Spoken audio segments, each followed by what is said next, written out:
back to another great episode of the Bluegrass Soccer Cast, your home for all things soccer right here in the beautiful state of Kentucky.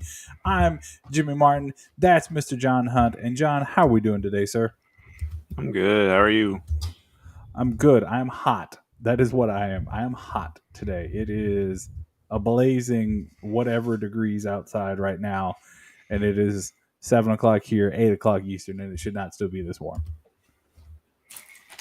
Well, it's August. I know, but like it was kind of It's cool like last week. It's second summer. That's what y'all know. This is brought on. I can tell you, this is brought on by all the companies putting out fall decorations. Summer went. Just because there was a little cool spell doesn't mean I'm gone. Right. So you mean when Cracker Barrel put out their Halloween decorations and their Christmas decorations back in July, that was a bad thing? That's karma coming back for that? Did they do it in July? I'm talking about like normal. I'm talking about normal retail stores. Oh, I just remember the back to school stuff is gone, or it's like they've shrunken it down, and now it's Halloween and fall. Because everyone, I don't know what it is. Everyone down here is obsessed with fall. I think it's because y'all don't really get fall, but well, but like even winter is kind of fall too, right?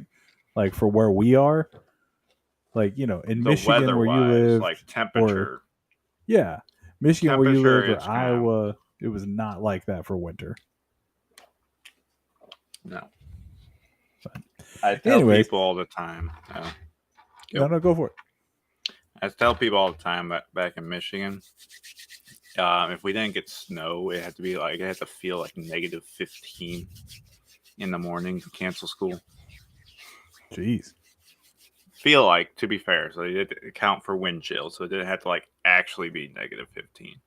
However, some of these schools are canceling for cold days when it was like 5 degrees or something last year. I was like, wussies. And meanwhile, John is like, y'all are weak. I'll never forget when I moved from Iowa. The day we moved, the actual temperature, not the air temperature or anything like that, was negative 40. By the time I got to Lexington, it was 40 degrees, like a positive 40. Like that's an 80-degree swing in the exact same day. Like it was crazy.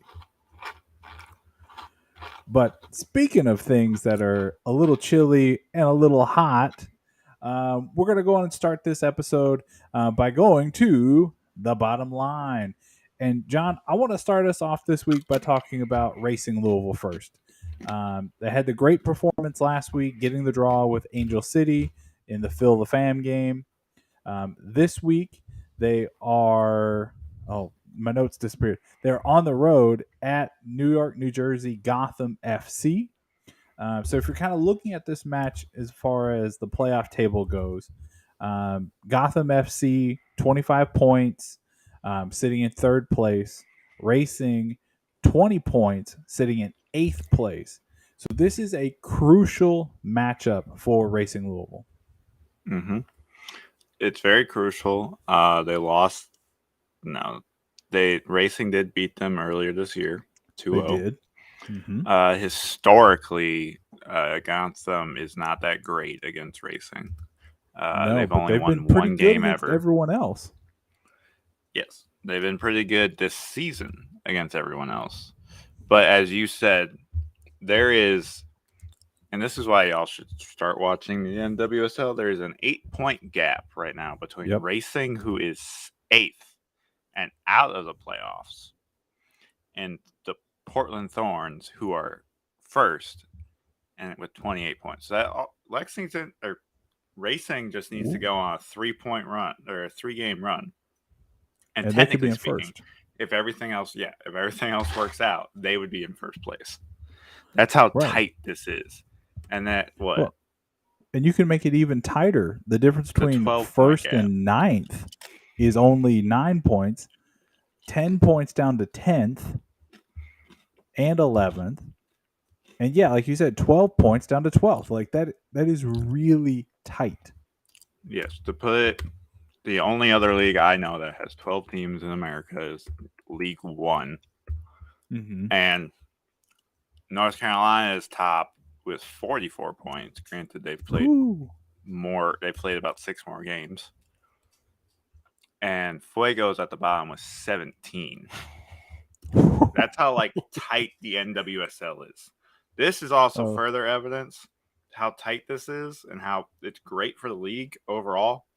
But this is further evidence of why I think the Super League, the USL Super League, if it gets D1 sanction, is going to be really competitive because of how small the NWSL is. It's not like yeah. the USL competing with the MLS. That's now 30. And how many teams are coming in that first year? Let me look. Lexington has it on their website. I know Lexington is one of the inaugural. So much so Mm-hmm. people are like, "Oh, are we doing too much?" Um, so it's Uh, Lexington, Charlotte, Dallas/Fort Worth, Phoenix, Spokane, Tampa, Tucson, and Washington. so 8. So choose counted. Yeah, eight Okay. inaugural. Like we'll kick off in 2024 with like 3 or 4 others who are might kick off, but they're like, we're doing it. We just don't know if we'll be prepped for next year, type thing. Okay. So I mean, And it's going if they can, opposite the NWSL. yeah, they're not going in direct competing markets, but if you can launch 8 successful to 12 on the other side, that's pretty impressive. And that brings, if they get D1 sanction, the that brings it to 20 per D1 teams in America. Right. So that's still, you're still short of the MLS. So if we're measuring the MLS as like the bar of how U.S. soccer at the top tier can hold a certain number of teams and be competitive, well, each of those teams somewhat be competitive, then the Super League and NWSL can very much still coexist. Yeah. I am very curious if they make a women's Open Cup, I would love to see how that. how that would work though, because their seasons go opposite of each other. It'd be weird, like it'd be like the CONCACAF Champions League. Oh God, let's not talk about that.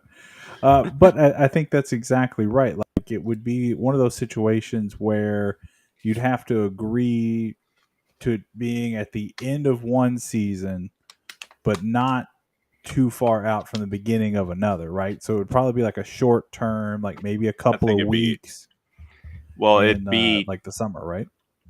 yeah. And there's no lower division sides really, and they're not going to do W League teams because half the Super League teams are W League.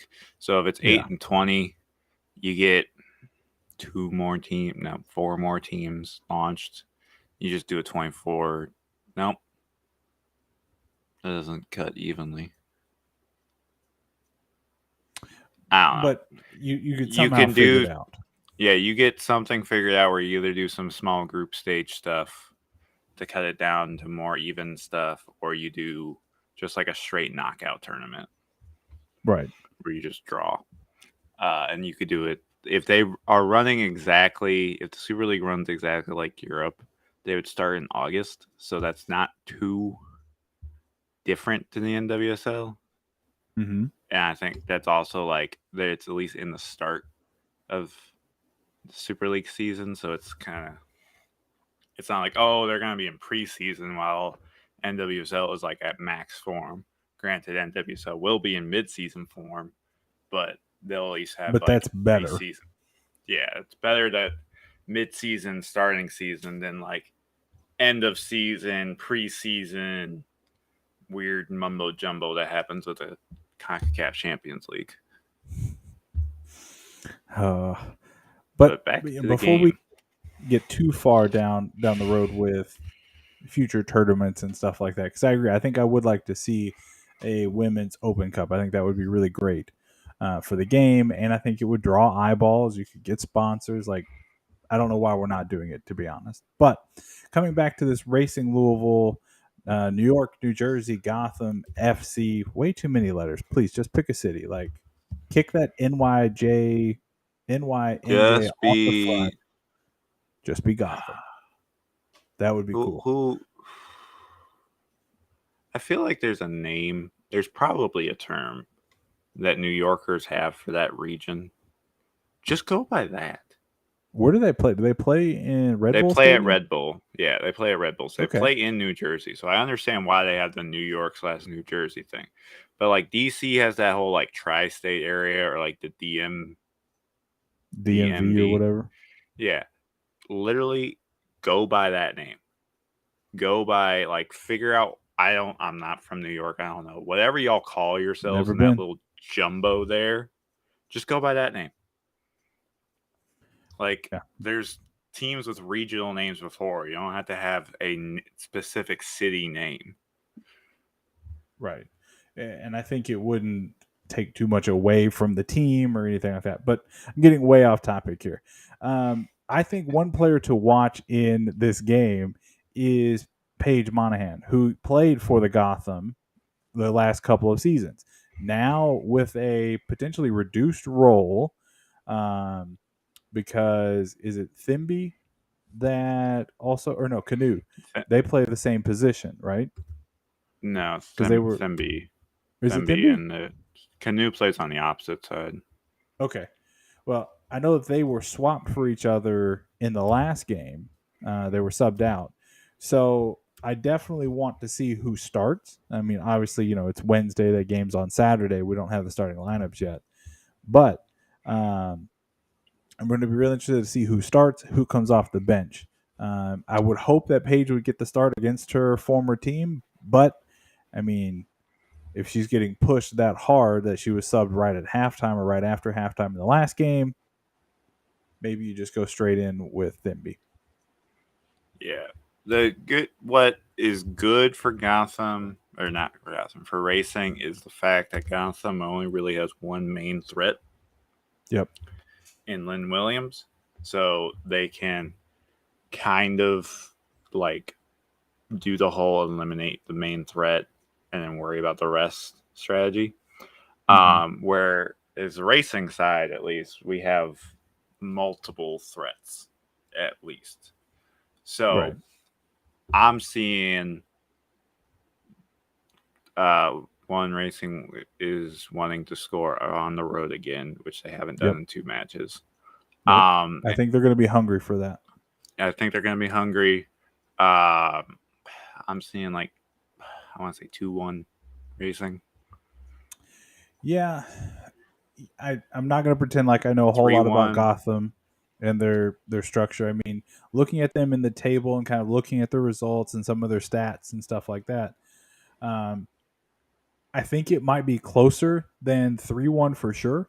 Um, I'm leaning more towards like a 1-0 victory for racing, or because it's a road game, you're still integrating those World Cup stars back in.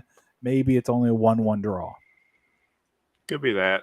Um, it's so weird because we're in this weird offensive revolution. I feel like Yeah, with soccer, like I I don't. know, and especially women's soccer. Yeah, so it's so weird to do clean like do stuff like that because like Lex, for example, we're not that high scoring of a team, but we've only been shut out 4 times. Right. Yeah. It's like So really hard to to just not do a sheet. And it's getting better on the women's side, very much within the past 2 years. For a while, it was really hard to understand what teams were good or not because there yeah. was this whole like, just watch the Right. Just sport, watch, support figure the it out. sport. Right. And I'm like, that's great. Give me analysis. Don't be afraid to rip a player. That's some of the stuff I don't like. Like just rip a player if they're bad. Just because they're a woman and they're playing don't mean nothing. But they're Right. If getting they're not better. And playing I up think to snuff, yeah. I could see a 1-0.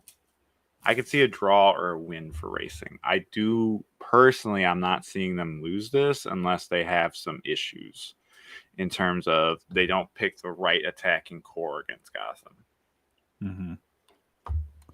Yeah, and I think that would be the challenge. You mentioned the scoring and stuff like that. I was trying to quickly look up the stats for the season for Katie Lund on how many like shutouts and stuff she's had, but I have run into a stumbling block. 4 from what I saw. She's got I saw that 4 with a somewhere. 75 save percentage. Right, which is really good. So I think, well, it's not world class, no. What's her goals? And they show this Hot Mob show goals, like goals per like GAA, goals allowed per appearance. Goals conceded per 90 is 1. Abby Smith lets in 1 goal per 90. So Katie Lund has had 6 shutouts. Oh, okay. All time. Oh, you're talking racing. Yeah, for racing, yeah. So I don't know. Completely ignore me. I was on Gotham and I missed that you mentioned Katie. It's all good. So if the Gotham Keepers only had 4 shutouts, then maybe she's only at 4. 75 save percentage, concedes a goal per 90. So yeah, so definitely 1-0 for racing, right? Like that seems pretty easy to track then. And racing, keeper wise, Katie Lund makes basically an additional save per 90, has a 78 save percentage, and she concedes 1.1 goals per 90. So they're about the same. So Lund is either getting more shots at her than Smith of Gotham, or saves are weird overall. Right, because of how they're tracked, right? They're tracked. Shots are weird overall. Shot on target. If you hit the post, that's not considered on target. That's insane. For some reason. That's stupid. And I've learned recently, if you catch the ball as a goalie, that's not a save.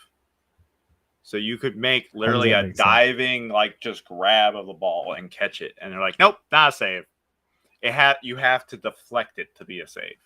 And I'm like, that is stupid. But that also makes sense for a lot of the save numbers I've seen with keepers. I'm like, that seems kind of low. But then I was realizing when they catch it, it's not a save. Yeah, I'm just not finding what I'm looking for. So I'm going to quit looking. But yes. So I think overall, I think racing has a really good. Hopefully, they can continue to get a little more momentum. After just a couple of draws, 2 out of the last 3 were draws. Get another victory on the road, and keep marching towards the playoffs.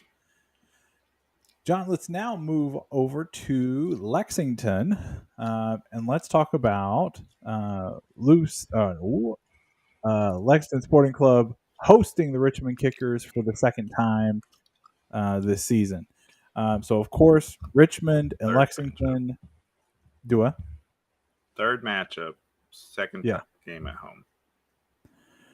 Both teams are coming into this one pretty low, going back to being cold. Richmond has lost 3 out of the last 4, and they've Richmond is on a 7. Yeah, Richmond is on a 7 or 8 match winless streak. Right. Now they have some draws in there. Yeah. Which, yes, for those who don't know, there's 4 different streaks in soccer. There's winning streak, which means you're winning every game. There's unbeaten streak, which means you haven't lost. So you could tie 8 times in a row and you're unbeaten in 8 games. There is a winless streak, which means it's also the same as an unbeaten, but there's losses in there. And then there is a losing streak, which is just straight losing. Richmond's on a winless streak. They haven't won in a while. They've had some draws and they've been dropping a lot. Lexington, they did just win 2 in a row and then drop at Knoxville, which I have in a crummy kind of situation. I've gone in depth. 2-0 Cincinnati. I know. I changed the score. Hey, look, when we talked about it on Monday, I said that Inter Miami's in trouble in this one. All along, I've thought you don't celebrate winning one championship, and then turn around, what, 4 days later, and have to be at that same hunger level again. Like, Well, they were talking about it in when I was watching in the beginning that like Tati Martinez like said they have not had like any sort of actual practice. They've just had like recovery pregame prep. None of yep. this because of how the League's Cup has been. So it's, but it's also Cincinnati's a hard place to play. Oh They've yeah, only lost nobody deny that. time, one time there this entire calendar year, and it's looking like unless Messi can pull it out, it's Well, gonna stay that I've way. got the game up across the apartment here, and like they've kept possession per usual, but I haven't really seen much magic moments. There's not been a great save or anything, but anyways, John. Oh, hey, that's a lot of smoke. Yeah, yeah, they let off a lot. Speaking of smoke, was Lexington blowing smoke? See what I did there? With those two phantom wins and then the loss to Knoxville, or are they going to get back on track against Richmond, who, if you're looking at playoff positioning, is literally right above them, only 3 points clear? They're not phantom wins. They were not phantom wins. Fuego was not as close as the scoreline would show, Mm-hmm. and Saint and Knoxville was a lot closer than the scoreline would show. Right. As someone who was there, and I've said this to a bunch of people, with Knox game, they got the red card just 5 minutes before half, so he had halftime to prep for it. They got that killer of a goal, which was a perfectly placed goal by Knoxville, and then they parked the bus. Right. They did what, as much as I hate it, they did what you're supposed to do. You can get mad of like a lot of people hate Jose Mourinho because he does this. You can get mad at coaches all you want, and this happens across all sports. People get mad at coaches for doing what wins because it's not Yeah. exciting to watch. It's boring, or it's not how I used to play it. It works. That's all that matters. Knoxville coach did what worked. Stockley threw everything he could at them. Lexington just didn't get the break. Richmond has been struggling lately. It will be very interesting to how this game goes, especially because college kids are back. So we'll see Right. how, if college kids come to Lexington and stuff, we have a much larger crowd on the 12th for our back to school day type stuff. So we'll see how it happens. Well, you would And think, what especially goes. the Georgetown kids, like you would think those students would definitely be there and would be Yeah, cheering. It's right George. on your campus. Come on, Georgetown Tigers, let's go. I don't know if they've worked out a deal with them per se. There was Mm. talks about working out a deal with the students at least. I do know the 12th, the last home game was like the first day of freshman move in. So we'll see if they do come out or not. Dang, yeah, they had a game on freshman move-in day. They had a Oof. game on freshman move in day that was back to school day. And I was like, y'all should have just given, Ugh. literally said the opposite side, which basically no one sits in anymore, and Right. just went, if you're a Georgetown kid, you can walk because they have a other side Yeah, the entrance. gate over They have a there. far Yeah, you side. joined That's over there. the accessibility side. Um, kind of both sides are accessibility, but accessibility for that side. Um, Hmm. just show your ID there, and you can sit over there. Right. Literally could have done that. That would have been a huge crowd. I don't know about huge. Granted, I would expect a bunch would, but Yeah. if personally, I don't see the harm in giving Georgetown or striking a deal with Georgetown about just letting in the students for free. But it's like they had to stay Yeah. on that far side, or that far side where they get to sit. Yeah, Type I don't thing. see any harm in it. I don't know what I mean, yeah, you're going to lose some money, especially if you're letting them in for free. But if you drop But ticket prices down you're to like not gonna $5, lose. You're not gonna lose any money. You're not gonna gain any money. but Lo- one could argue every dollar not made is a dollar lost. eh, eh. See, because here's This is what my makes whole this thing with podcast good. my whole thing is if you're trying to build community stuff, you're more willing to give out free stuff to get Yep. people to come back, which they've done. And there's some news with Lexington because this is going to be the first game where the common folk have some access to beer, Right. albeit the upgrade package, which some people were complaining. It So basically explain is that to everyone. so season ticket holders. I think this was yesterday about midday. Got an email from the club that said you could get VIP. You could upgrade your ticket to VIP for the first 250 respondents to that email. What did you So get if you upgraded?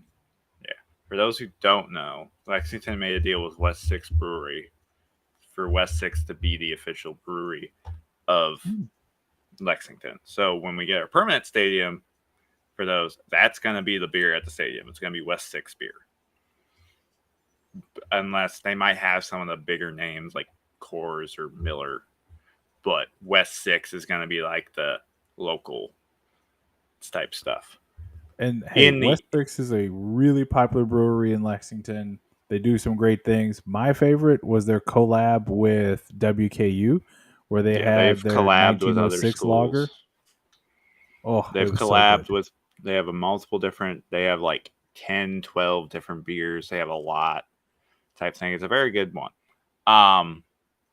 Anyways, when that was released, it said in this released email they sent to us that the beer would now be at games in VIP areas. So, which basically means owner box and this hospitality suite they have that's behind the berm, the hill. So like this email gets sent out.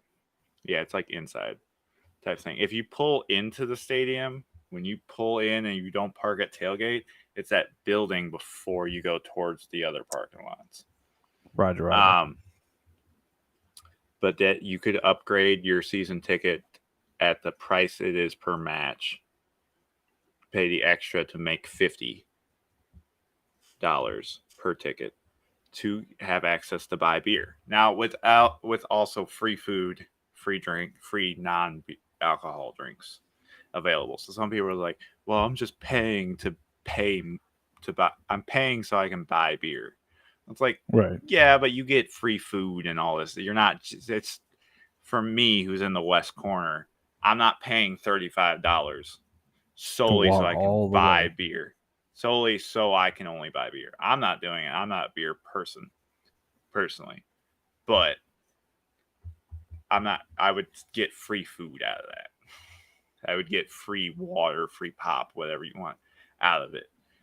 And then I can also buy beer. I personally, if this is what the college says, is like, well, if it's in this area, it's fine.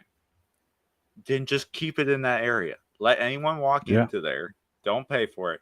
Be on the caveat, you can't walk out of the place if that's what the college says. And just let beer sales happen. I'm tired of people complaining about beer sales because the college is not, the club is not actively choosing not to sell beer. Right. They're not going to choose to not do that. Yeah, the club could, they would.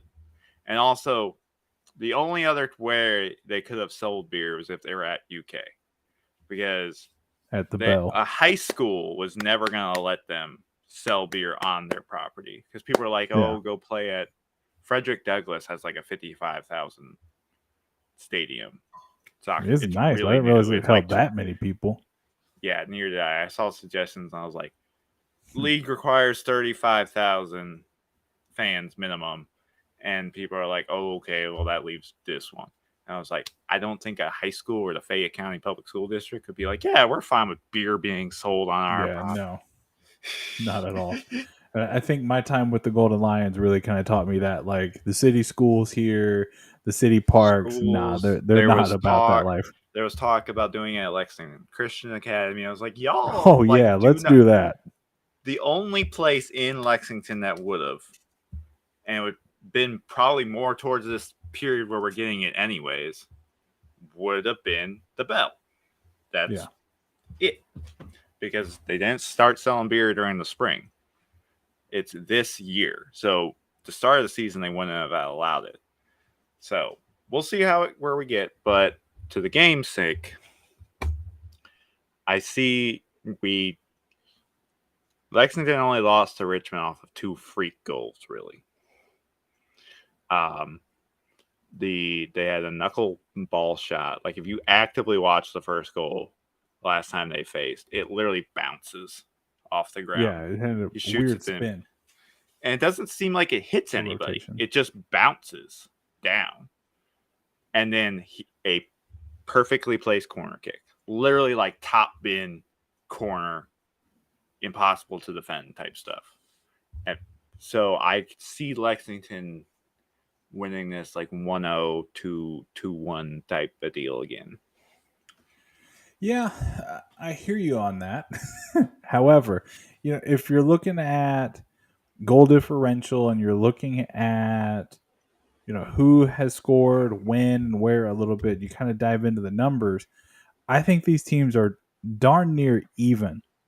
I think Richmond may have a slight advantage for on the defensive end for defending goals and for their keeper. I think they may be slightly better, but to me, I think this is going to be a 1-1 draw. I think both teams are going to get on the scoreboard, and then we're just going to kind of have to play it out and see what can happen. But again, all of Lexington should be going to this game. I know we harped on it last week to get people to go to Racing Louisville. This week, I'm harping on Lexington. Get Give them the out there to legs. Georgetown, support this team, continue to show them that you want to have professional soccer in your city, because you never know what would happen or what Yes, could happen. Lexington's already a better club at home Yep, overall. We have indeed. a winning record at home. We're trying to be more noisy. Literally anyone who comes to our games, you can join the Railbirds, and we're even doing a tailgate thing. Nice. This one where you get for $5, you get. I don't believe we've decided if you get a burger and hot dog, or burger or hot dog, bag of chips, and a drink. I can tell you Wow. this much: Chick-fil-A sandwich in the stadium is $6. Jeez. So, well, Chick-fil-A sandwiches are like $3 normally, so it's not that much of a uptick. When you're paying, this is this concession rate. When you're paying more than $2 for a hot dog, is stupid. Yeah. You're $2 paying is for my more than that. cutoff for a hot dog. A plain hot dog, right? Like A not with plain. anything on it. If you're Okay. adding anything, that's a little different. But $2, I'll Right. be like, fine, that's okay, because dollar hot dogs are a type of thing. $2 is my cutoff because hot dogs are literally 10 cents. You can't tell me you can't get cheap hot dogs that anyone will eat for less than 10 for no less than 10 cents. I mean, I know there you are more can. things that go into the price. I mean, you got to put in the price of the bun. You got to put in the price of the labor to Well, yeah. make the hot, to put it in. Blah blah That's blah. The why I said machinery. $2 is the top to Right. me. If you're paying more than that, that's stupid. There's other stuff with it too. But in my head, I'll go, this Go is what I Leo think. Campana.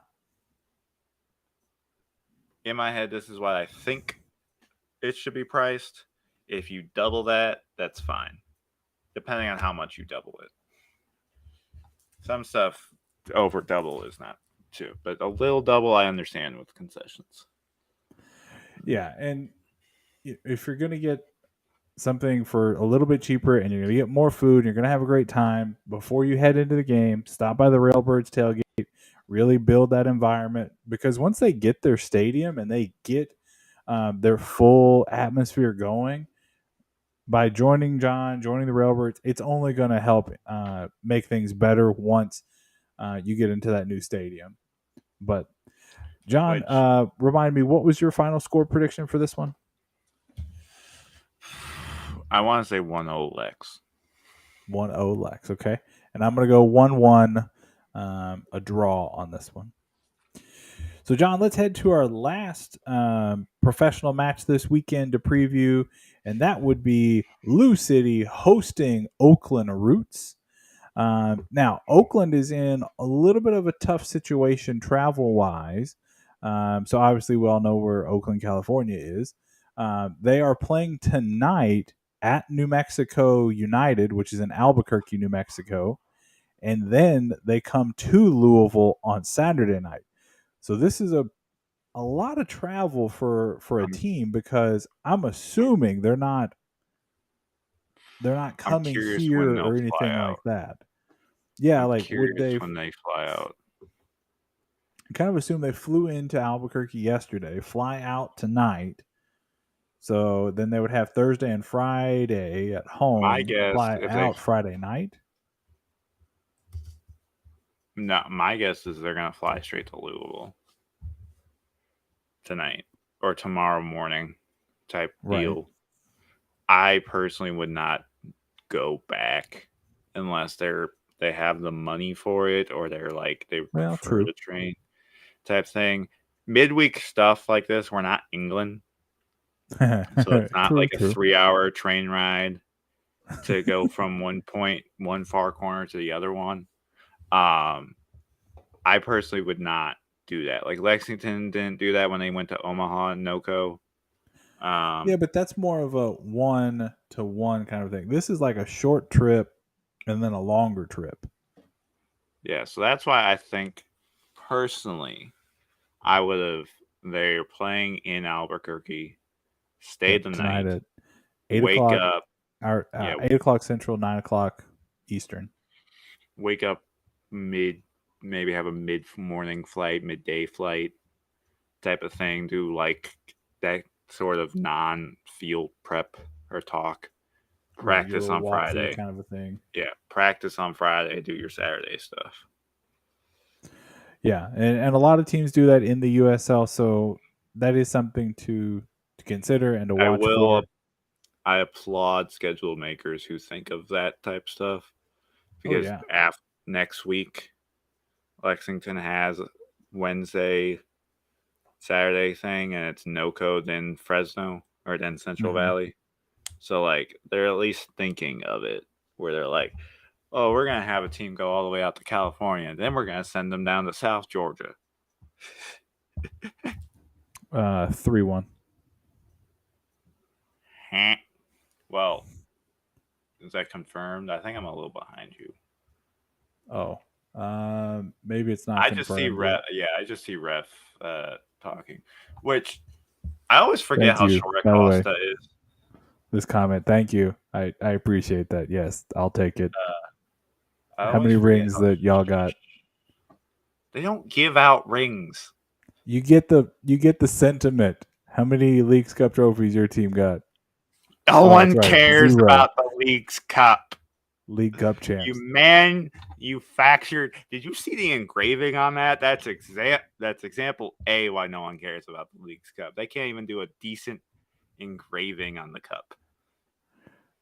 And pulling it back to Lexington, that goal was called off. We clearly see that fans are excited. So while you're there, make sure that you stop by the Railbirds tailgate, just to kind of get a little bit more out of your Which out of your are day. which are now at the softball field because the church parking lot is being used for overflow type stuff. This was not. They did not consult us before doing this. So Georgetown College softball complex. Boom. Get over to the Railbirds tailgate and then head into the game for what should be a good one. So, John, let's now jump to Lou City, kind of previewing their. Oh, God, we've already talked about all this. I'm sorry. My brain is We scrambled. we did a little jump, but we haven't gotten Yeah. into the game. So, just kind of giving people where they're at in the standings, right? Oakland Roots is currently sitting in fourth in the West with 37 points.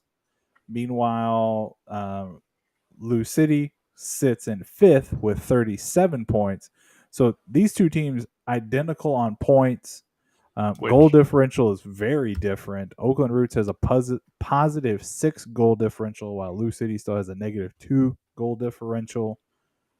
it might be on tiebreaker, but the San Diego Loyal have the exact same record Yeah, as Oakland, but a much better goal differential. I don't know what their head-to-head matchup is. That might be what's causing the fourth and fifth. But this is a let me very call up Landon Donovan and find out. this is a very I wish. interesting matchup as these are it's a more high-powered offensive Oakland side versus a more defensive lately Lou City side. They're very close. Also, as both teams are competing for that top 4 spot to host a playoff game. Right, and you're exactly right. I think that's where this matchup really is going to matter in the standings is down the road. Like if Lou City can get the win, and if Memphis, who are currently drawing with Indy 11 right now in the 37th minute, um, it could be huge for the standings. If everything held right now, and Lou City wins, Lou City would bump up to fourth. So we would be right there where we want to be to host a game. But the exact same thing can be said for Oakland. They are 3 points back of third place in Orange County. So depending on what happens in the Orange County matchup this weekend, and they play scroll the Sacramento Republic, which easily could be a loss for them. A loss for Orange County, a win for Oakland, puts Oakland in third. We are getting to the point where Lou City can't. Like No. they're depending on who they play. I need to look more at their remaining schedule, but they are going to be playing teams that are not going to be just like accepting losses, Right. or type thing. They have to, if they want any sort of home field advantage, even just one game in the playoffs, they need to basically win out in my, overall just to secure it. But they can't be dropping games anymore. Nope. Not anymore. That ship has sailed. Um, and so now, as we're really looking at Lou City here, um, this one has to be a win. And I'm stalling while my internet's being slow. That There you go, Jimmy. Get what? 50% off Paramount Plus annual. Oh, is that an ad they're running in the hydration break? Because on Peacock slash Telemundo, they're just showing highlights.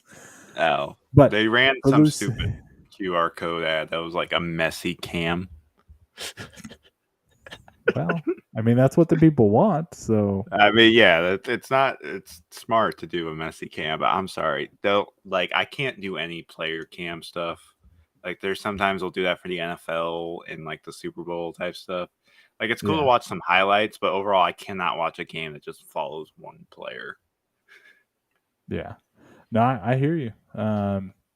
It is quite a challenge. Now, for some of like the college football stuff, I can right. Like I feel like I can do that, I can do but the not all for 11. I can do the all yeah. like all 22 type thing. That's fine because that's more like watching in person, Hmm. where it's like just a QB cam. I don't care. After the quarterback gets rid of the football, I honestly do not care what he does. Right.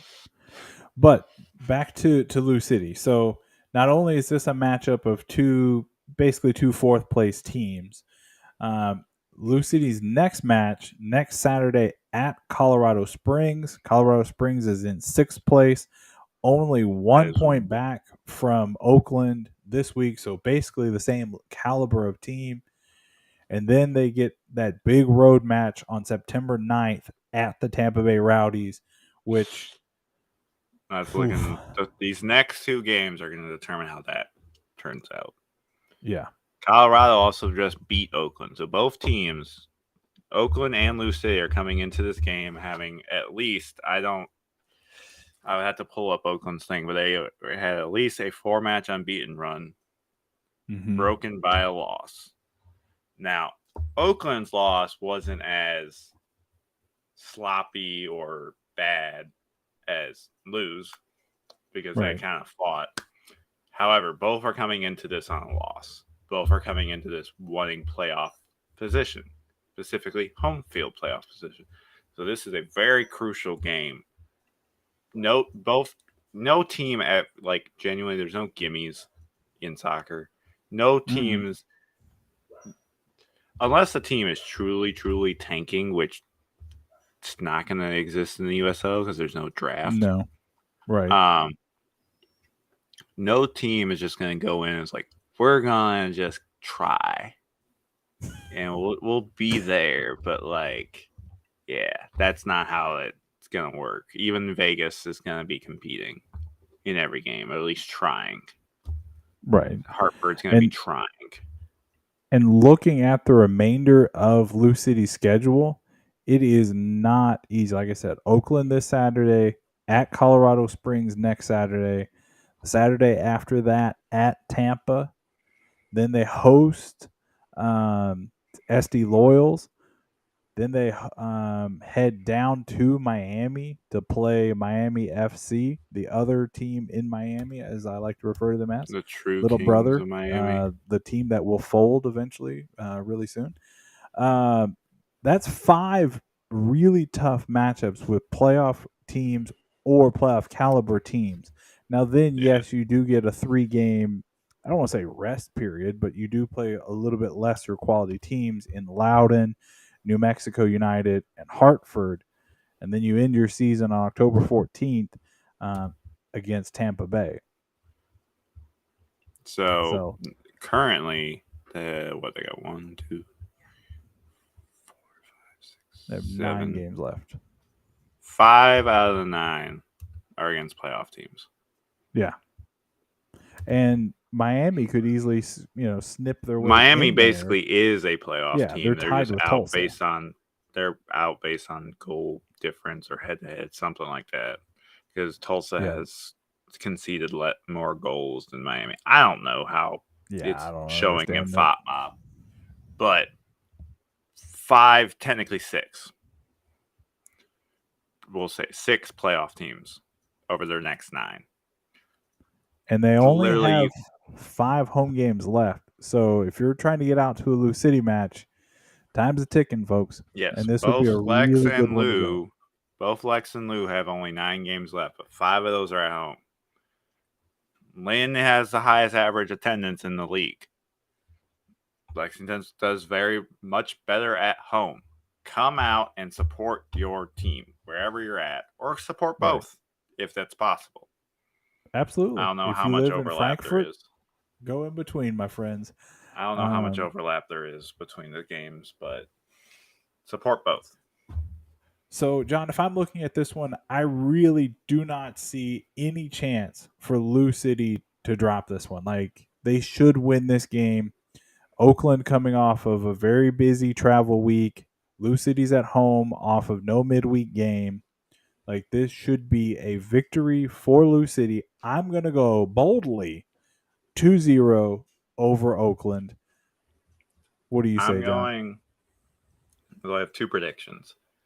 If Oakland win, I'm going 1-1 draw. Win their midweek game. If Oakland loses that, I'm going. I agree with you. It's just that it's that midweek funk that can hang over a team, and Lou's all prepped. Lou is probably Cruz has got all the guys in the film room sitting, prepping, waiting for this game to just sit and watch it. So And just tear them apart. But so it should be an interesting matchup for all of our teams this weekend. Hopefully, they can rack up some wins. Maybe we can get a trifecta, and all 3 of them can pull off victories this weekend. But I'm not sure Kentucky Triple that that's what's going to Crown. happen. Hey, the Kentucky Triple Crown, John says. Is Uh, that what we're calling that? That's what we're going to call it. Speaking All of right. Triple Crowns, if you enjoy watching the show and you want to continue to support it, we have a Buy Us Coffee account or a Buy Me Coffee account. All of our content will always be free, but we do really appreciate all of the folks who have donated and everyone who will donate in the future. All the money goes back to supporting the business. We've got some big plans and some big goals for the rest of this year and the first half of next year already. So if you're feeling generous and you want to support the show, scan the QR code, go down to the link or the description of this podcast and hit the link, and it'll take you right to it. But, John, with that out of the way, let's now go off the top.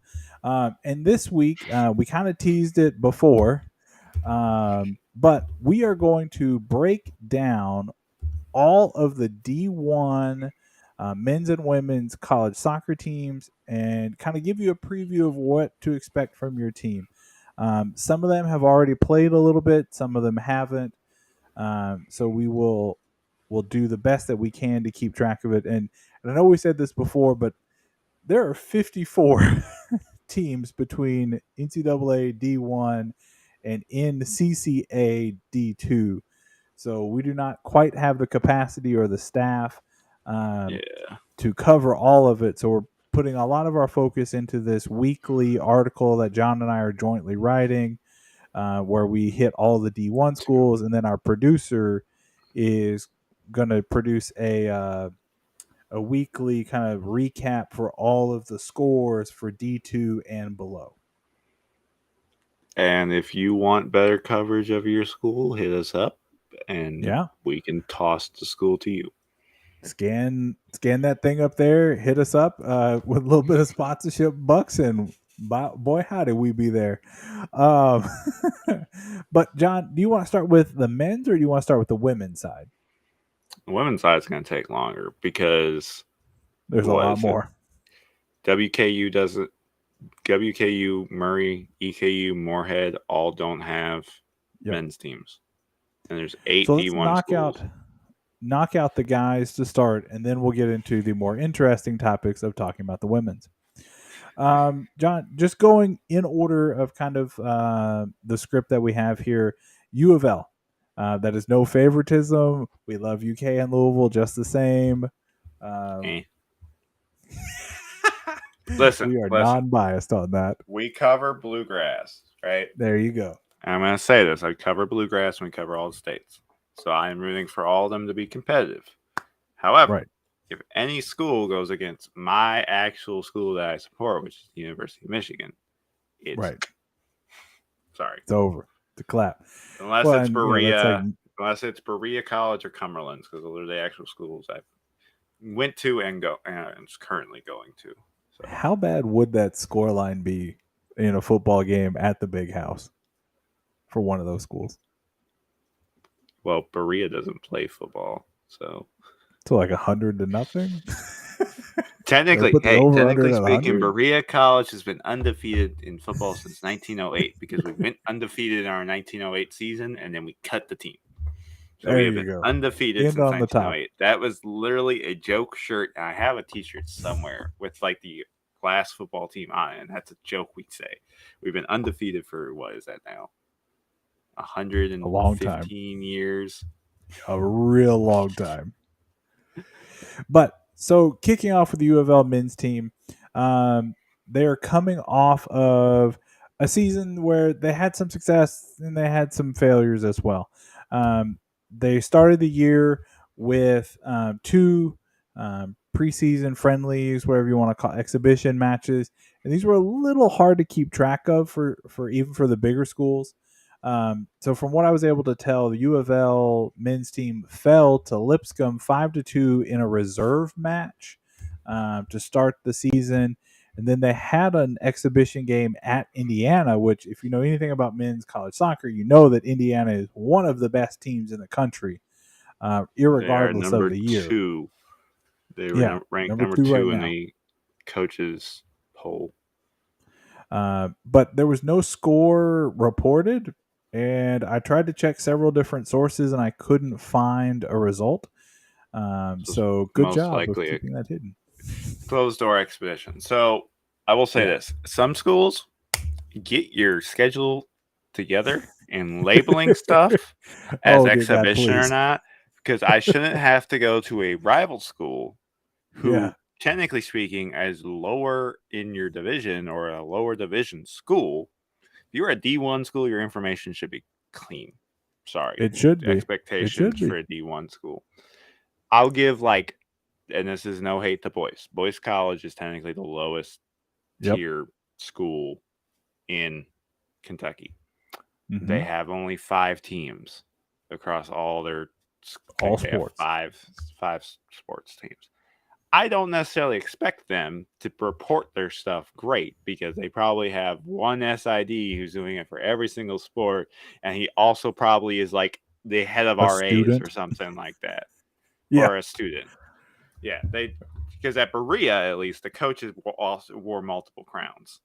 The Right. SID was on his own, but the SID was one SID for all of 14 sports Berea has, so it's Jeez. swamping. Um, But if you're a D1 school like EKU does their stuff well. Alex at EKU, shout out. They have Shout like out to 2 or 3 SIDs, and they use graduate assistants as well. But they labeled stuff much better than UK did. I got more information from EKU athletic page about their soccer teams than UK.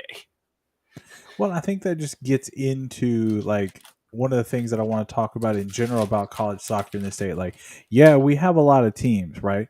But how many of the bigger schools and even some of the D2 and D3 schools, I'll include them in this as well.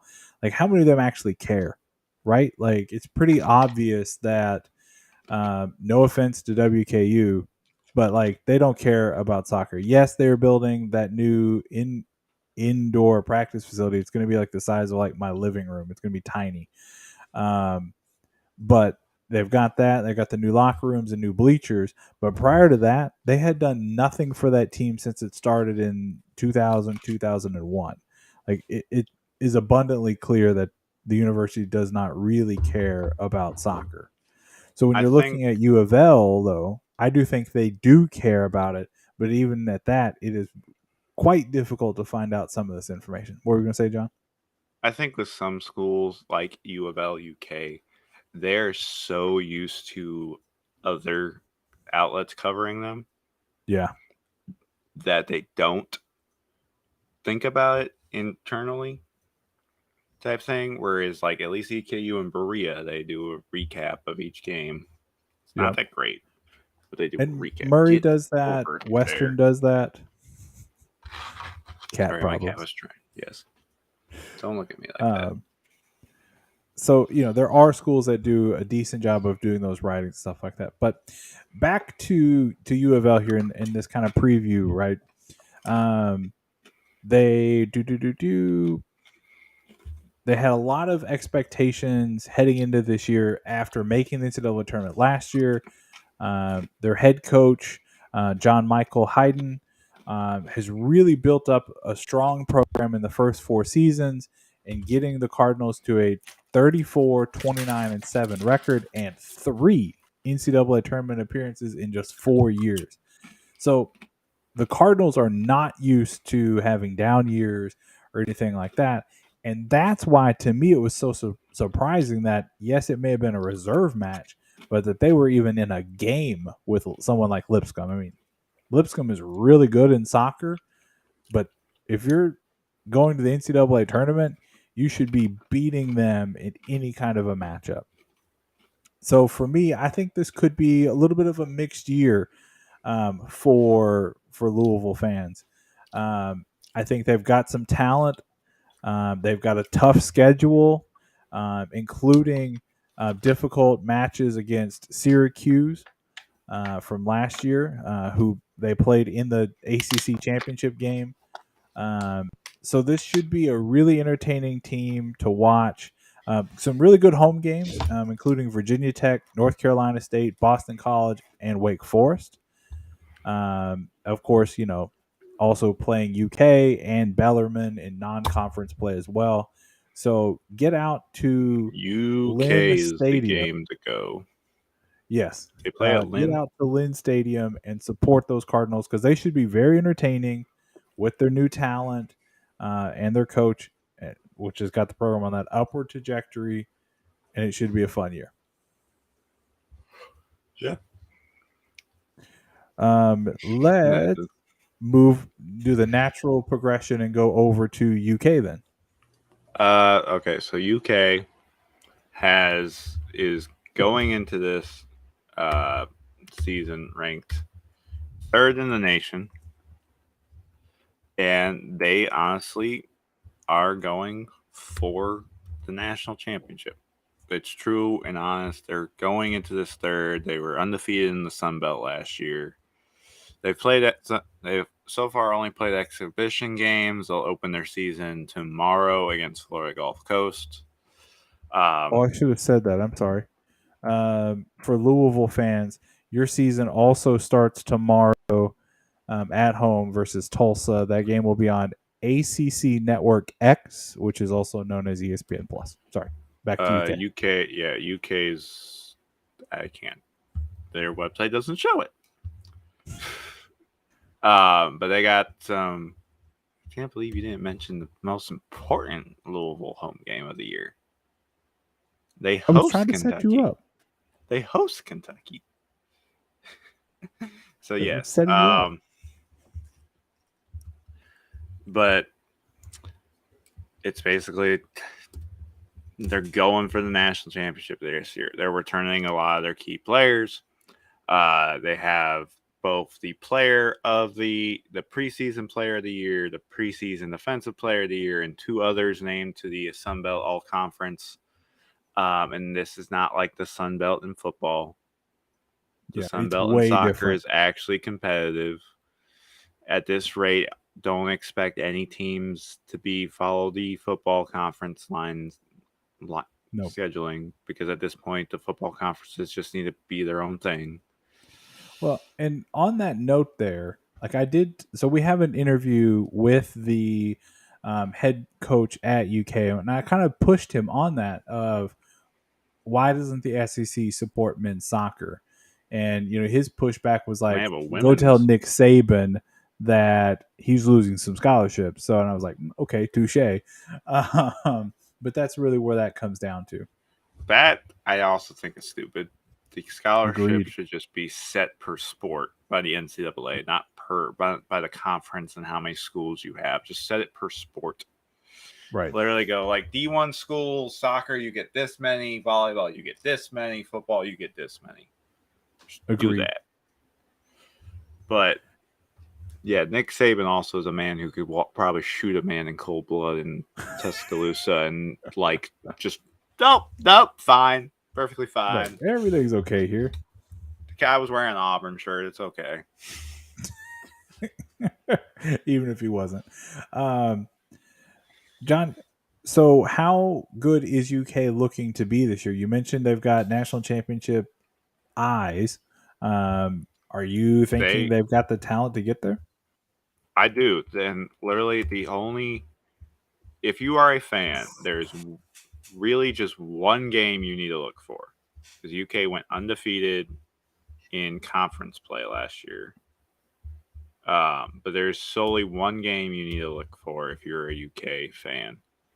Yeah, they were undefeated in conference play, undefeated overall, and the only game they lost was in the semifinals against Pitt in the national championship or the soccer semi tournament. My brain's all over the place right now.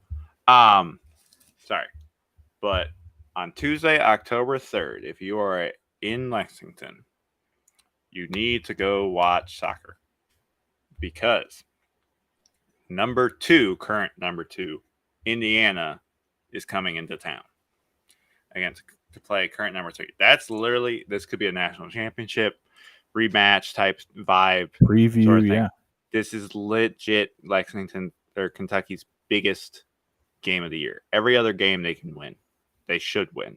Sorry, Cardinals fans, y'all ain't ranked in the top 25, so on paper, you shouldn't beat UK.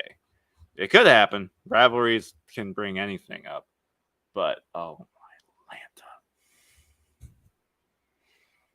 Atlanta.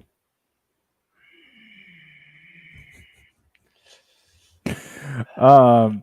Just for heads up, that match is Tuesday, September the 5th at 8 p.m. The Cardinals game? Yes, against Louisville. Yes, sorry. That game And then October against 3rd is Indiana. Yeah. Mm-hmm. But you have to come out to that, support that. That's what you need to do. There's two major games. They have some others against some notable opponents, but there's two major games. At Louisville and then home against Indiana. Those other than that, I would expect UK right now to compete to do another conference double. As the Sun Belt is good, they're not that good. Yeah. They're UK's a little top heavy. Looking at the Sun Belt, like I think Marshall could challenge them a little bit. Maybe James Madison, but Marshall is probably their one conference opponent that could challenge them outside of a double if they meet in like the tournament type thing. Yeah. But I would expect a regular season crown for UK. And I would expect at least a finals appearance in the Sun Belt Conference. And I think if they don't do that, I don't know exactly how the soccer tourney works, if it's only conference tournament winners, which albeit I hate that format, but if there are at large, UK is going to get an at large if everything goes well. Yeah, literally, if you want good soccer, good high quality top tier Division 1 soccer, go to Lexington, go to UK, go to the Bell, watch their games. They are during the week a lot, and some games are like midday during the week, but well, not midday, late afternoon during the week. But go support. But UK students, go out there. U of L students, get your butts out there. Like, well, how far is Lynn from U of L? It is a little bit further out. It's close to where the football stadium is.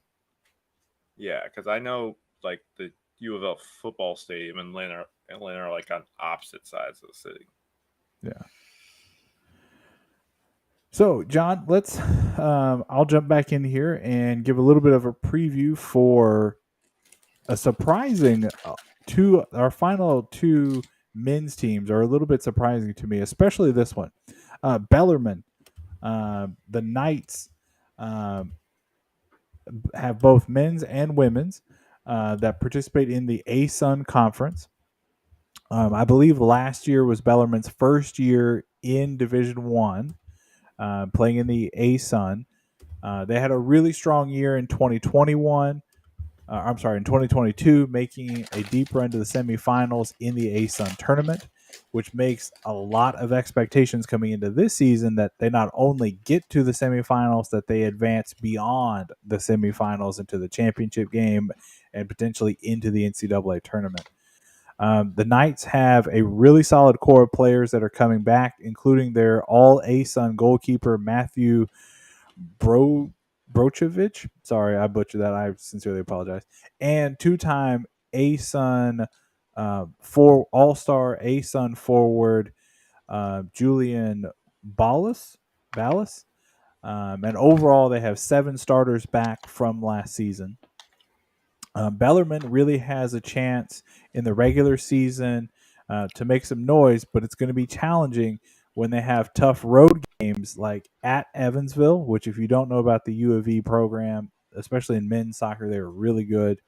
At Louisville, which, inner city rivalry kind of a thing, that will be a difficult one. And then at Uipui or Indiana University, Purdue University, Indianapolis, which, fun fact, is that same crappy stadium that Indy 11 played. Not over it, never over it. But I do think this team has a lot of talent and should make at least the semifinals again this year, if not to the full NCAA tournament. because of the talent that they've got coming in and what they have coming back. Yeah, I feel Bellarmine has that shot, but we'll see.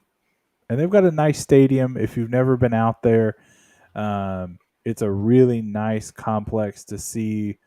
Bellarmine's an interesting school. That gets ignored a lot, but they got good quality facilities. They do. John, let's jump up to NKU. I just gleeked on my computer. So NKU arguably is the worst men's team. And being straight from last year, they did not have a winning record. Right. Under, let me say his name correctly, Tom Poitras. They went 4-11-2 in his first year. Struggled mightily. But they're younger. They've also this year he's brought in a lot of experienced defenders. Majority of their transfers were all defenders or keepers, besides one. The where he brought in youth that were more of the attack type stance, but he's bringing back his top scorers and all that sense. It's really just going to be, can they bounce back? Because they play Bellarmine. They're opening against UAB tomorrow, and they're in a very difficult conference of the Horizon League, which is the Horizon League is maybe not top dog in men's college soccer, but they're like a competitive conference within themselves. The conference is very competitive, and the God, I can't think right now. And they are like that mid-major type conference that like you can produce a tourney runner who can make a run type set. So it's going to be tough. The question is, can the year two in his second year as coach, can Poitras like show why he was hired? It's similar. I can make comments about UK women's. It's the same sense. But for NKU, it's can they right the ship? Which, same thing if you're in Highland Heights, Kentucky. All their games are free now as of this year. Which is awesome. I personally, in general, I think this should be the case for all schools, at least for students. Students should not. You're already paying an arm and a leg for tuition. You shouldn't have to pay to go to games. I understand with UK, you got to do raffles and that sort of stuff, but don't like do the raffle. Don't make people pay into the raffle. Yeah, that seems greedy. That is greedy. That's solely greedy. Yeah. So, a lot of expectations for all of our guys' teams. Going to be an interesting summer just to I'm sorry, summer. Jeez, I wish it's so hot. I still think it's summer. An interesting fall with all of them. I know that, and I'm really trying to frantically search for it. BGFC Golden Lions actually have a player playing at Northern Kentucky. I am looking and scrolling, and I can't find it. I'll chime in when I find it. Genuinely speaking, people, it's the same with JJ Brown. That's his name, JJ Brown, from yeah. Madisonville, which is my hometown. So shout out, JJ. Yep, JJ is. I believe he's one of the freshmen that came in. I think. Yes,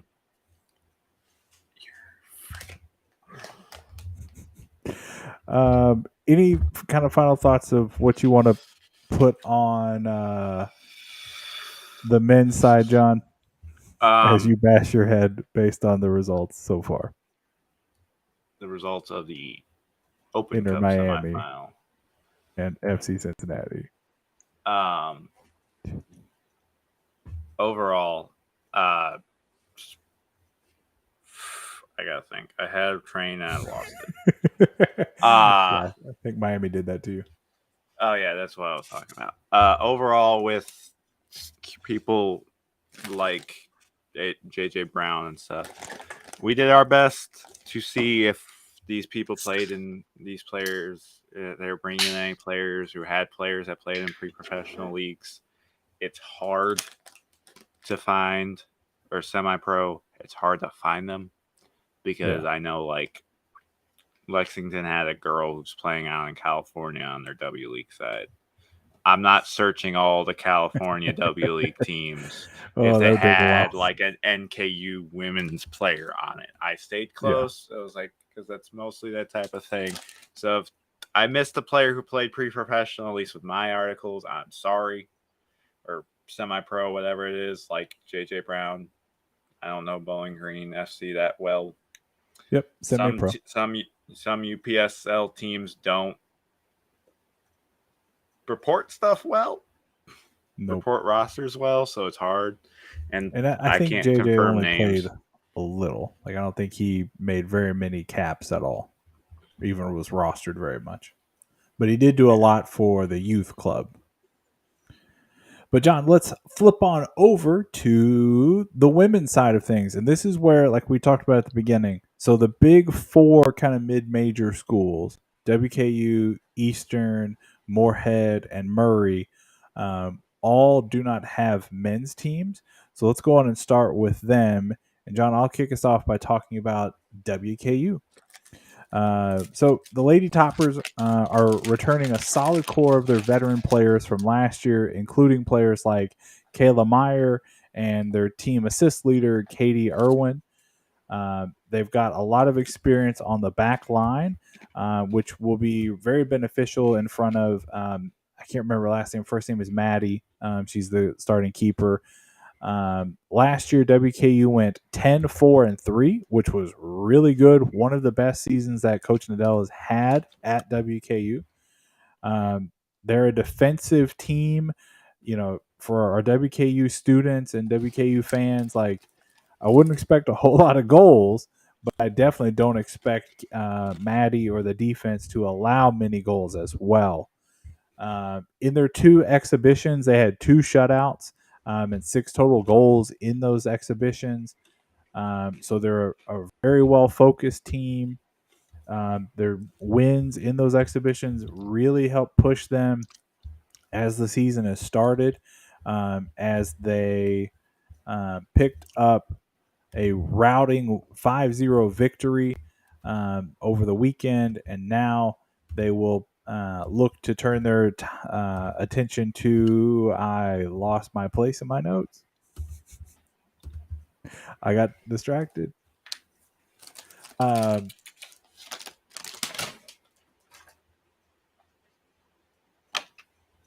around, rebooting, system rebooting. There it is. They will now kick off the rest of like they're out of preseason into the regular season. If it'll load, this is great podcasting right here. Things not loading. There it goes. They now, with a 2-0 win in exhibition over Chattanooga, 1-0 victory at Belmont, which is a great one. They drew 1-1 with Tennessee Tech, 5-0 over Union. They now host Siena tomorrow night, which is their whiteout game. If you can't come to that game, it is on ESPN Plus. And then the big one, number 17 Xavier out of Cincinnati comes to Bowling Green on Sunday at 1 o'clock, right in the heat of things, to play a game. So that's a good start here for the Toppers, going 1-0-1, but two very important matches that will determine the rest of their season this coming weekend. So, John, let's flip. If we're going to do Western, we have to flip, go to their main rivals, and go over to Eastern. Okay, so the Colonels are they are another team in the state that has a shot at a conference title. They're gunning for the ASUN, and they're doing so with a coach who's fresh on a 3-year deal. He's in his 5th year. They're coming off of a 9-7-2 season with a 5th place regular finish in the A Sun, but they made it all the way to the semifinals of the tournament, falling only down to Liberty, who is now out of the conference. They're now in the conference with Western. Yeah, so go be Western's problem. But the Colonels have a genuine shot at it. They also have their coach has scheduled a very hard non-conference. They've started off the season on an off foot. They've dropped their first 2 games, a 1-0 loss to UK, which was a very tightly fought game, and then a 2-1 loss to Western Michigan, which I was at that game, and Western is very chippy. They're a very chippy team, and that they're also a team that talks a lot. Their bench does. Granted, both sides did, and also was like I was reminded of how weird college soccer is because they have they have unlimited subs basically, Yeah. which is really weird. So it's Yeah. like I can't. It's soup. I'm sorry, people. If you want me to give like player analysis, it's gonna be hard when I can only see them play for 10 minutes or 15 minutes, and then it gets subbed out. And they have the rule: if you get subbed out on the half, you can't return. But then the next half, you can be return. brought back. So literally, as a coach, I could literally have 2 squads. I could have a squad I put out there for like 30 minutes, sub them all out, put out a new squad for the last 15, and then do that again. Which I think is stupid. It's wild. Overall, I think it's stupid. But the Colonels have a genuine shot at the title. They're returning their top 3 leading scorers. They're returning their starting they lost their starting keeper, who's pretty solid for her, but overall they're returning their top dogs in the outfield. The question will be the keeper spot. They have 4 keepers. The keeper Crick, who played against Western and also against Lexington, or UK, not Lexington. She did solid. She's only let in 3 goals after getting like a lot of shots faced overall. With a note of theirs, their next game is tomorrow, but it got moved up to 11:30 to battle the Heat. 11 a.m. Thursday kickoff. 11:30. 11:30. My apologies. Yeah, and then also note, I believe there was one. And then they also have a player, Caitlin Rowlett, who played on the W League team for racing.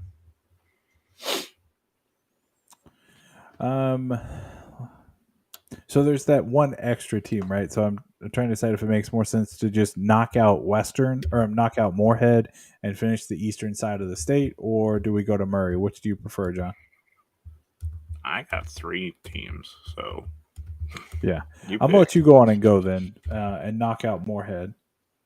So Moorhead is another school that has struggled a bit. They haven't you can say that again. They haven't had a winning season in 10 years. Ever? 10 years. Have they ever had a winning season? They had a winning season in 2013. Wow, good job. Calm yourself. They play at the intramural fields. Like they used to play in the football stadium, and it was a lot more, I don't know, it had more of an atmosphere to it. Now they play at a stadium that doesn't even have benches or bleachers or anything. Moorhead Moorhead does not care about their soccer. No, they do not give a one-toot about soccer. But Moorhead's also a very interesting team. They're the most diverse team of the D1 schools. Yeah. They have like 3 Kentucky players, which even UK, both men and women's, have a much larger amount of Kentucky players. Which arguably shows the depth within our state, right? But also you would want to kind of mix that up a little bit. Dude, I don't know what school these kids went to, but I had kids walk into the Y the other day that were wearing soccer stuff and all this stuff. I was like, y'all play soccer? It's like, yeah, we tried out for our team and we didn't make it. I was like, how many people tried out? Dang. At a Lexington school. Now, Lexington has like 9 high schools, 6 or something. They have a lot of high schools. There's 100 kids that tried out for soccer. And they kept 60 because they have varsity JV, varsity JV freshmen. but 100 kids for one school in Lexington.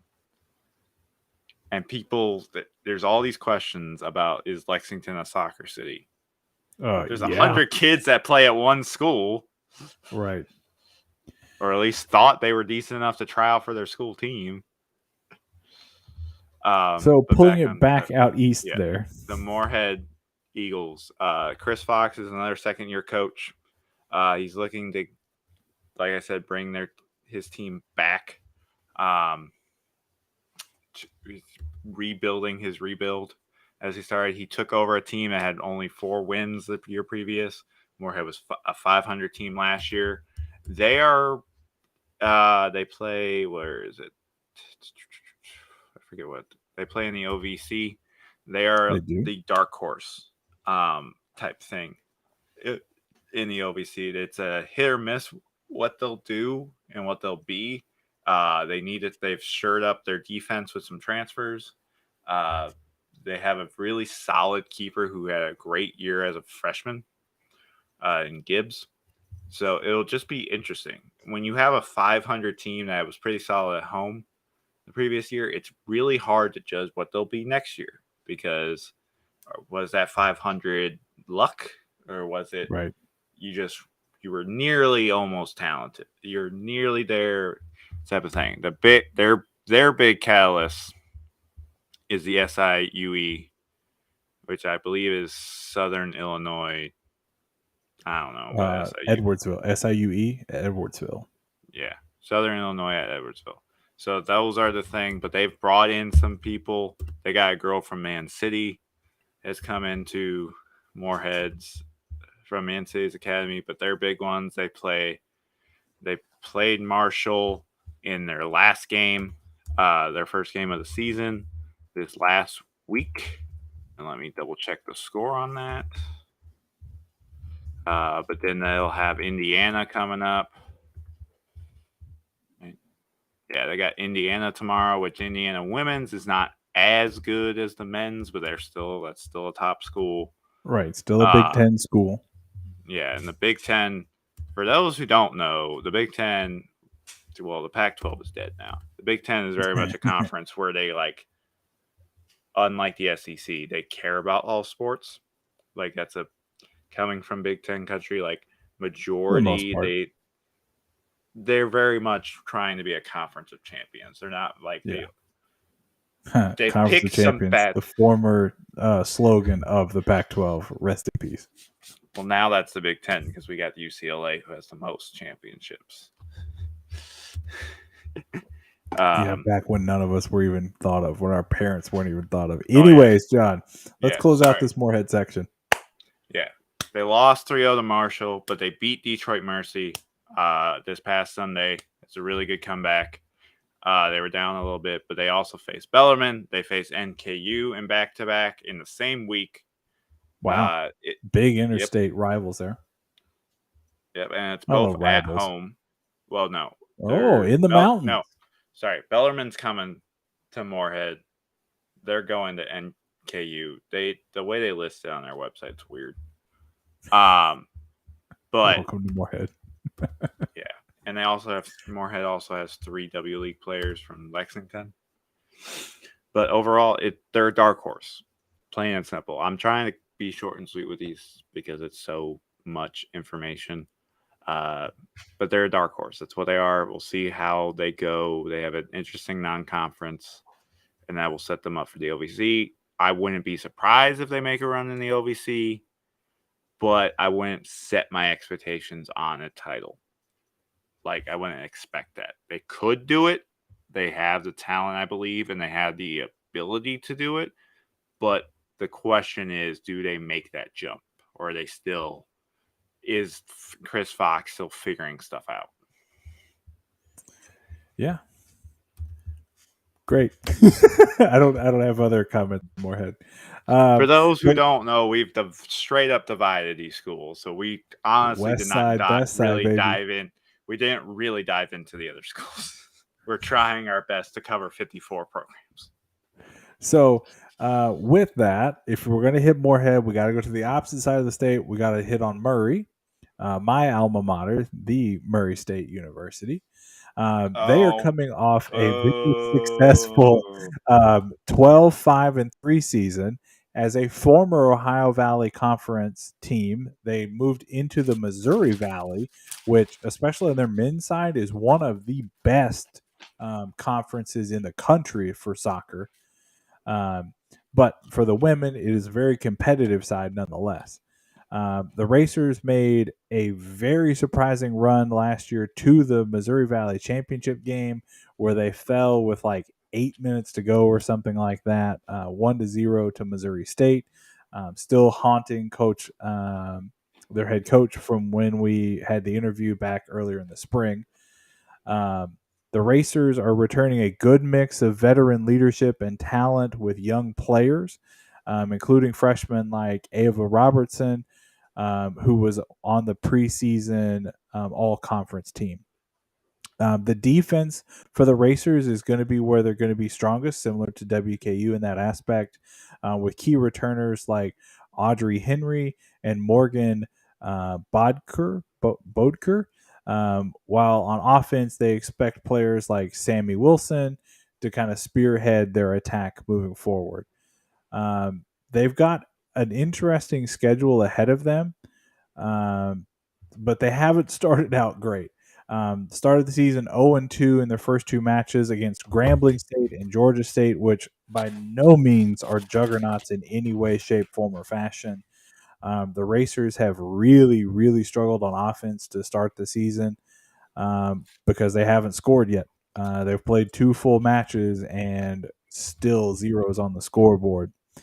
Um, their defense, which we thought going into the season was going to be a strong point, has really been shaky at best, allowing 5 goals in 2 matches. And things are not about to get easier for the Lady Racers, as they are about to head into a matchup tomorrow night, or tomorrow afternoon, I should say, with the University of Kentucky traveling down to play at Cutchin Field.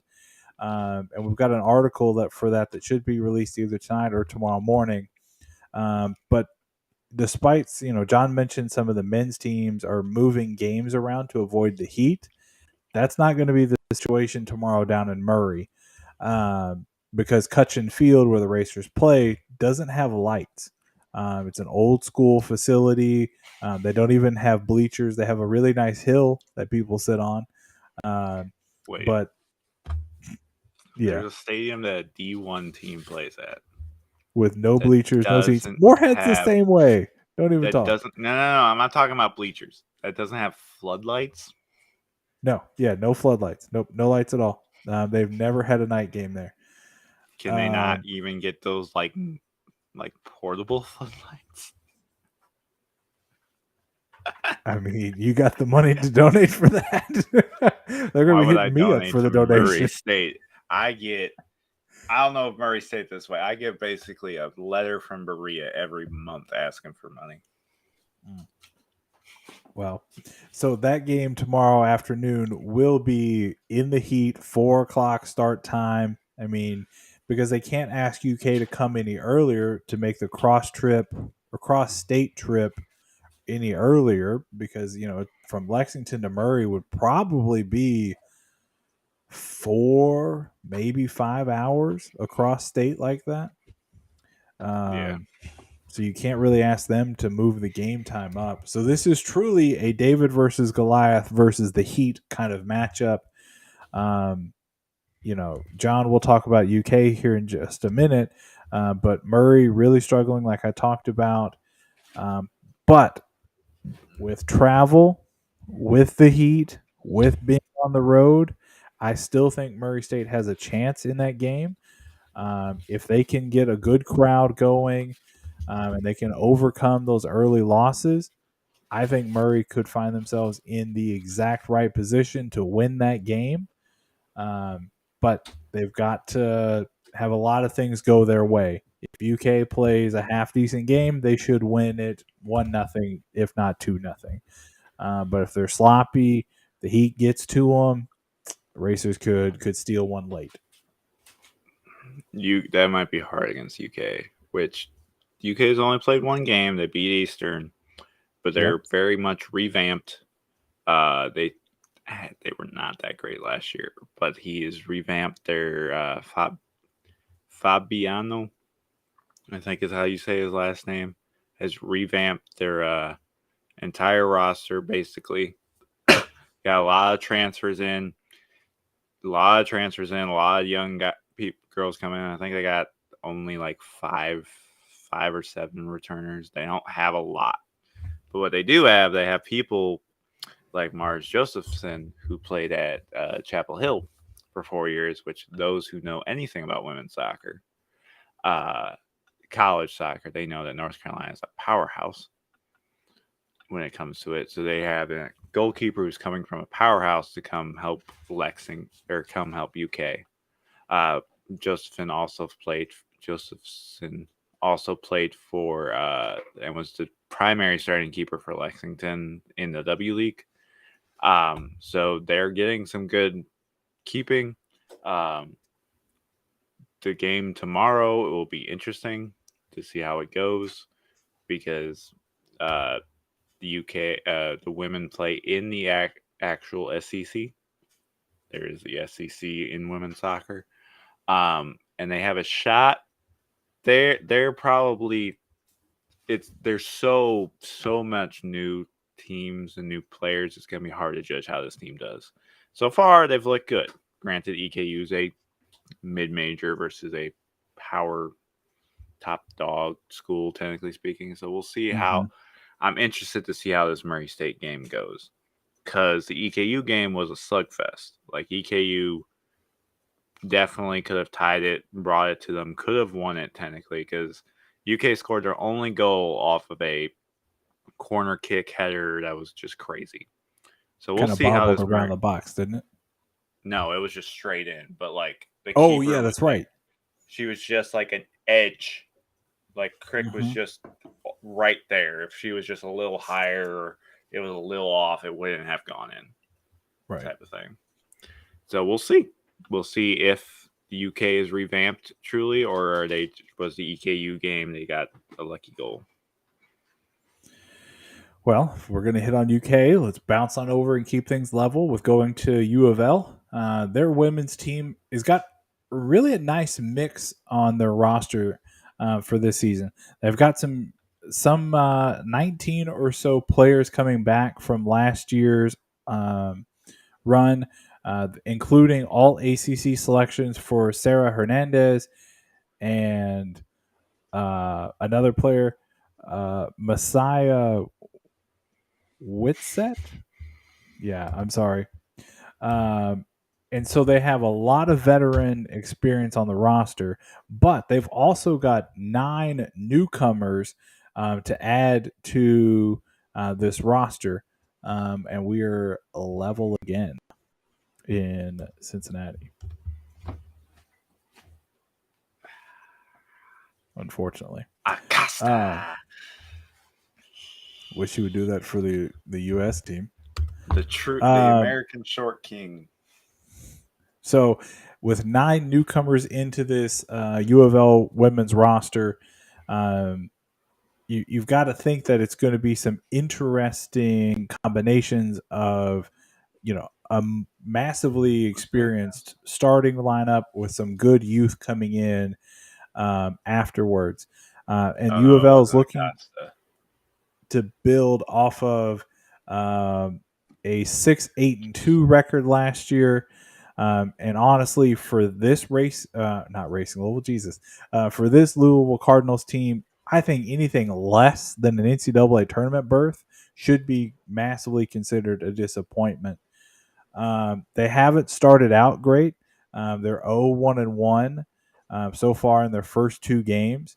They're struggling to finish chances, despite having massive amounts of possession and 23 shots against Indiana State. Louisville could not find the back of the net, and that lack of finding that critical goal late in a game could really hurt them down the road. But it's the early part of the season. There's a lot of room for improvement still with them. Um, a slow start can turn into a very quick snowball either forward and the team can get some wins and really get some momentum, or it can snowball in the negative way, and it all really comes down to the veteran leadership and how they can work with the young talent that they are bringing in this year. Yeah, that's That's them. Two left. Do you want to go Northern or you want to go Bellarmine next? well. You want to do two back to back, Sure. or Let me get my notes pulled up here. Um, I mean, I can go. no, I got you. All right. So with the Knights here, kind of talking about they're coming in tied. That doesn't make sense. Why don't you talk about Northern for a second and let me get my life figured out, because that doesn't make sense. That So, sentence literally doesn't make sense. for those who don't know, Northern Kentucky have arguably the most legendary coach in the collegiate ranks in Kentucky, in Bob Shanahan, who started the program. He has an overall winning record. He's only had two losing seasons. Sadly for NKU, one of those losing seasons was last year, where they went. Let me double check. They went. Did I write it down? I don't think I wrote it down. I'm literally scatterbrained because it is late. Yes. Anyways, they went. The NKU is bringing back a host of returners. They are Shanahan. I have full faith in, as he's been a coach forever. He built this program. Literally, he's been the only coach in NKU women's soccer history. He's built this program from the ground up. He's in the Great Lakes Hall of Fame. They have started off the year a little shaky. They lost 1-0 to Western Michigan to start the year last Thursday, but then they had an exciting draw against Bellarmine this past Sunday. It's a decent start to the season. It will be interesting how they do. Yeah, they only won 2 games last year. So we'll see how that goes. They have notable games against Louisville. They're against Eastern, Moorhead. They also play in the Horizon League, so it's going to be very interesting how Moorhead and NKU do throughout the Horizon League this year. So we'll see. It's very much a we'll see year because of how many returners he's brought back after such a rough year last year. So, but again, Shanahan's been there since '98, and he's there for a reason. He has 2 or 3 losing seasons total, and he's always bounced back solid. So I have full faith that 2022 was just a fluke. So with that, that'll take us to our final team that we're covering today. Bellarmine, the Knights, their women's team, really breaks down to 3 key phases. They have a lot of potential to have a really explosive offense, right? And I think if you look at that first matchup with NKU, a 3-3 draw, that tied a Knights record for D1 most goals scored at Bellarmine in one game, which is kind of impressive and also And kind of then like, they wow, that's blew the it. lead. And then Let a they blew the freshman lead. let a freshman score a brace on them in the 70s. In 4 minutes, they let a freshman North NKU player score a brace on them. And that takes me to the second point. They really have got to figure out how to consistently play defense, because allowing those 3 goals against NKU is just not going to get it done in the ASUN this year, where they've got to play teams like EKU and some of the other schools that we've talked about. So defensively, they've got to shore that up. They've got some young talent back there. Pardon me, as opposed to on the front end, on the attacking side, where they've got all of their experience, like Nicholson and Skyberg on the attacking side of things. But overall, I think this should be a promising season for Bellarmine. They should be able to compete with Eastern and with the rest of the teams in the ASUN for a conference title. I don't know if they have enough to get it done, but they should have at least a good showing for the year. A semifinal berth in the ASUN conference tournament seems like a pretty obtainable task for them, but you never know. Mm-hmm. And that wraps our college D1 coverage. I For today. personally, I was a little scatterbrained, so that's why it was kind of choppy what I was Yeah. saying and stuff like that. I mean, you I'll saw be a my little brain more, literally melt just a yeah, second ago. So, yeah, we'll be a little more concise. We're doing the weekly recaps all the time. We yep. will do previews of in-state matchups So, like I between the said, the D1 Murray and schools. UK game, but that one's coming out tomorrow, hopefully. The recaps will go in the weekly recaps type thing. It's just a lot of these schools, they're playing 20 games over the span of 2 months. So they play like 2, 3 games a week. So it's kind of hard. It's, again, we're only 3 people who do this for free with other full time jobs. So bear with us. If you We want to got be a you beat all, Commonwealth. If you want to be a beat writer for your school, please hit us up and we will Yep. gladly let you do it. Yes. And we have had other interns, not in this iteration of the show, but in other iterations of the show. We've had interns before, so I'm more than willing to work with your college or university to get you the experience you need. But John, with that, we will end it for today. I want to thank you so much for your time and all the work that you put into writing all those articles, as well as helping grow this platform. And I want to thank you all at home for watching and listening to this podcast. Please make sure that you're following us on all of our social media sites like Instagram, Twitter, TikTok, or X, I guess I should say. All of those It's handles are at BG Soccercast. still Twitter.com. It is still Twitter.com. Make sure you give a listen on all of your favorite podcasting platforms like Spotify, Apple, Google, YouTube, and so many others.